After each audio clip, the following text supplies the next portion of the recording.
name's Jordan Basile. I'm here to talk a little bit about Secrets of Champions. Secrets of Champions has been studied at the highest levels for a very long time. 1 out of every 32 teams are able to sustain excellence at the highest level. What that means is players are able to feel the right decision at the right times, and they do that with a high adaptive capacity.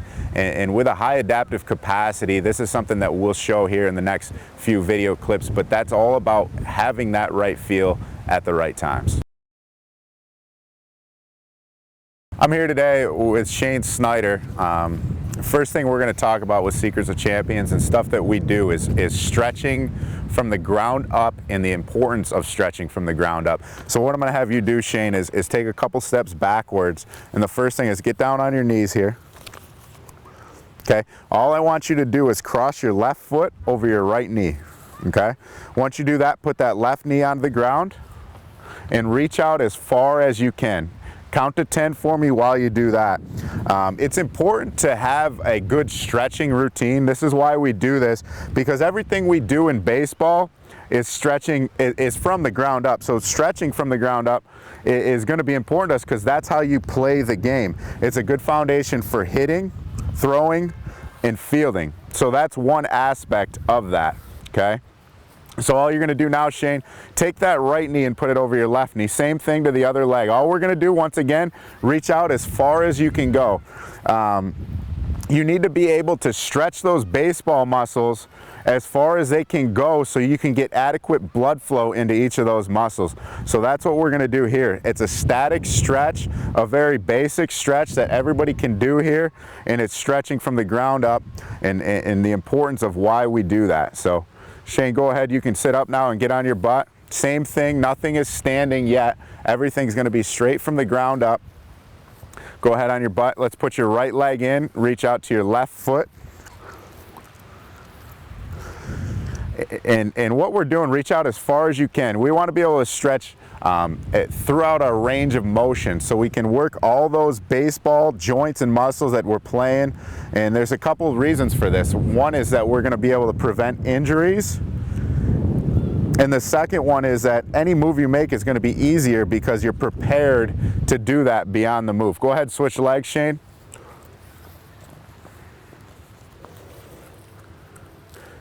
Good. Good.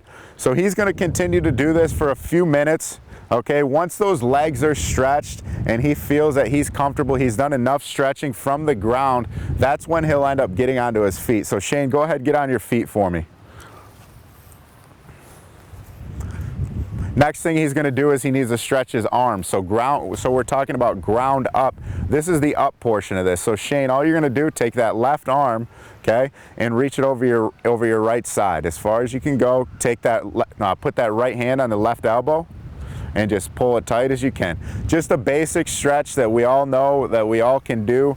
Very important stretch. Got to be able to get our throwing arm ready. Got to be ready to be prepared to go inside of the game. One other good stretch we can kind of do with Shane here is we're going to have him resist everything he does. So Shane can actually reach your arms back to me, Shane. He can resist what's going on here. So all I'm going to tell him to do is I'm going to pull back, and he's going to resist while I do this. So I'm going to stretch you back, resist, Shane. I'm going to count to 3, resist the other direction, resist, resist, resist, 1, 2, 3, and now he's going to relax. Relax, Shane, relax. And then I'm going to keep stretching his arms out back as far as they can go, okay? Resist, Shane, count to 3, 1, 2, 3, and then relax. And all I'm going to do is stretch his arms far back as they can go. You feel that there? Okay, resist one more time for me, Shane. Good. 1, 2, 3, relax. And by the end of it, he's actually going to be able to touch his wrists almost together and create a great stretch of the shoulder muscles and everything in between. So now he's closer to being ready to throw. We're going to move to a dynamic warm-up, and the goal of a dynamic warm-up is to induce sweat. So when we're inducing sweat, the biggest thing that we want to do is engage our parasympathetic nervous system. Our parasympathetic nervous system is our feel nervous system. Okay, that's where our adaptive capacity comes from. We talk about adaptive capacity, feel. We want to be able to make the right decision, feel the right decision at the right time. So this is going to all be part of it. We want to be able to induce that sweat not only right now, about 20 minutes before game time, but be able to continue that sweat throughout the game. Okay, so our dynamic warm-up, the first thing we're going to do, okay, is Shane's going to put his heel out in front of him, okay, and lift that toe. He's going to take his right hand and reach down to his left toe and get a real good stretch. And once again, stretching our hamstrings, okay? He's going to come all the way down towards me, walk towards me, Shane. Same thing with the opposite leg and all the way down, okay? He's going to do that for about 10 or 15 yards. That's going to be his first stretch. Dynamic, we're moving while stretching, okay? Next one we're going to do, go back to the line for me, Shane, is a groin slide. So all you're going to do is, why don't you face that foul pole over there, Shane? All you're going to do is stretch to your right, stretch to your left, get a good stretch, and then skip for me.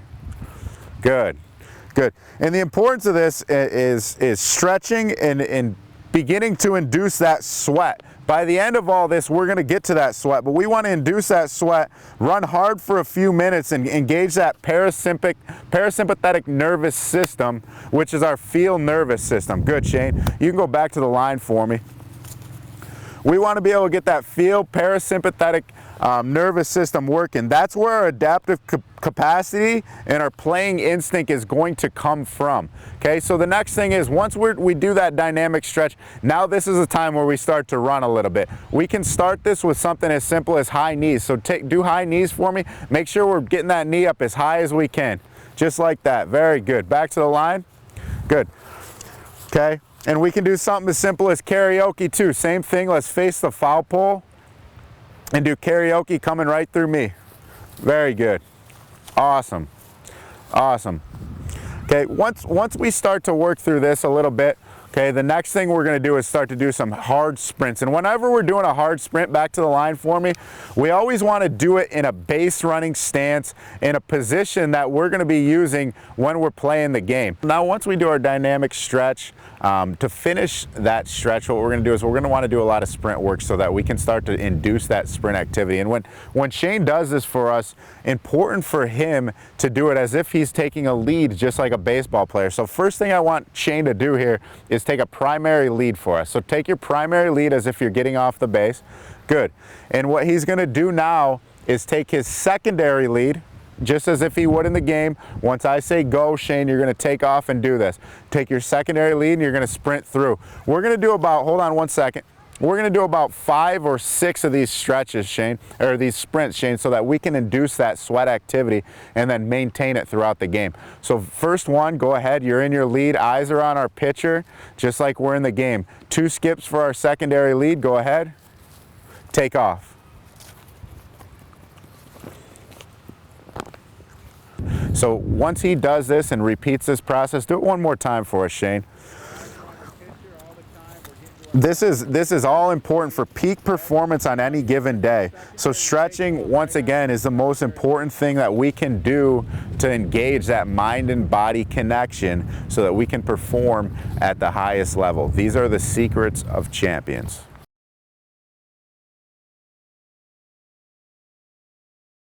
So another thing we're going to talk about today to develop that high adaptive capacity is distance perception.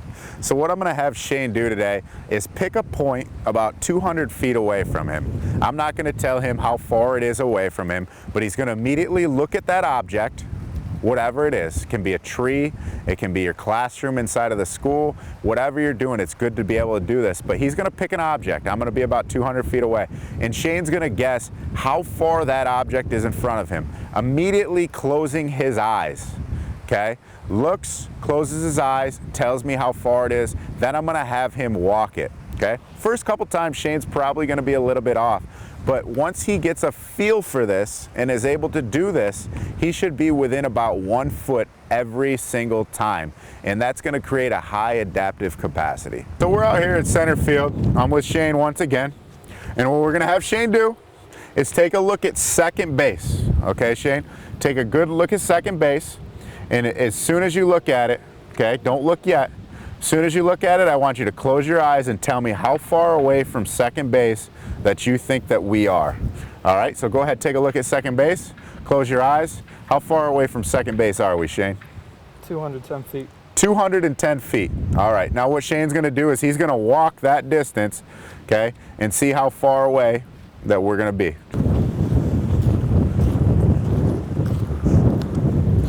How many, Shane? 91 steps after that. So we were off by about 109 steps. And let's keep in mind though, this is the first time for Shane doing this. Once he actually gets good at this, he will be able to pick an object and be about 1 foot away from what he guessed. So first time here, but our goal is to get within about 1 foot every single object that we pick when we're looking into a distance.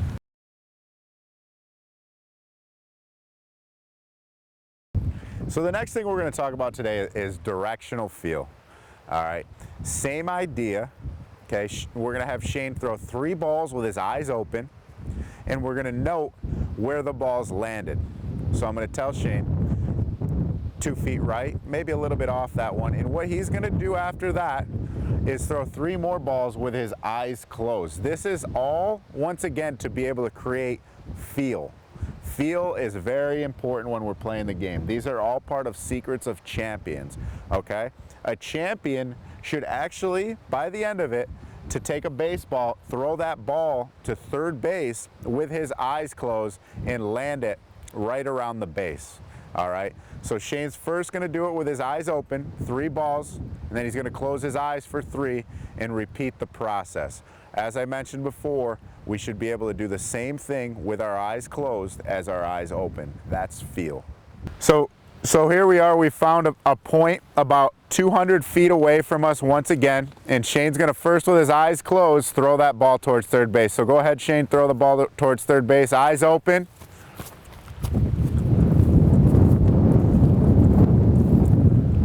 A little bit long there, okay? A little bit long and to the right. So he's gonna try to make an adjustment. Same thing with his eyes open. A little bit long, he's gonna try to adjust, get it closer to third base. So go ahead, Shane, your second throw, eyes open once again. Okay, now this one looks to be a little bit short. He hit the lip of the grass. So here's another ball for you, Shane. Hit the lip of the grass, took a kick to the right. So he's gonna have to get it over that lip of the grass. Try it one more time with the eyes open. See if you can land it right around third base, Shane.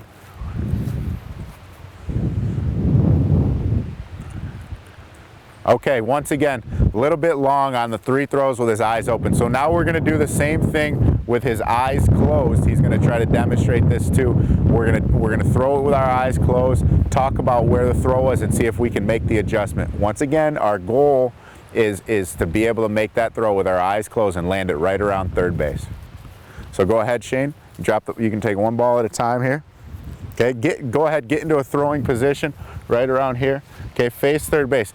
All I want you to do is close your eyes. So now you've been a little bit long on your first couple throws, so we're gonna have to take a little bit off of it, all right, and try that again. So go ahead, close your eyes, Shane. Make that throw to third base.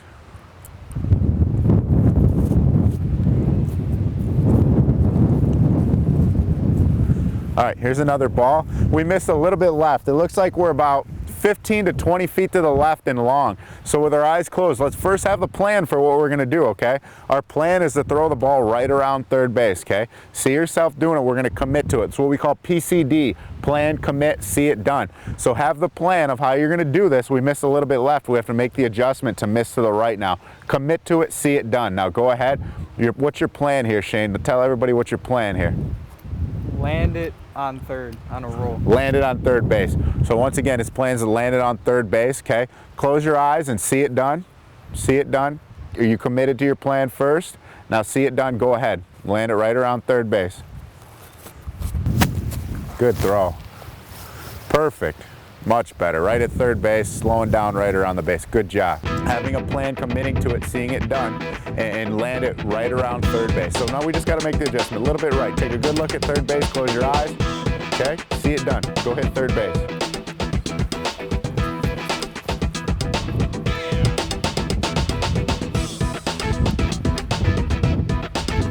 Excellent. Best throw of the day right there on the third throw. Good job.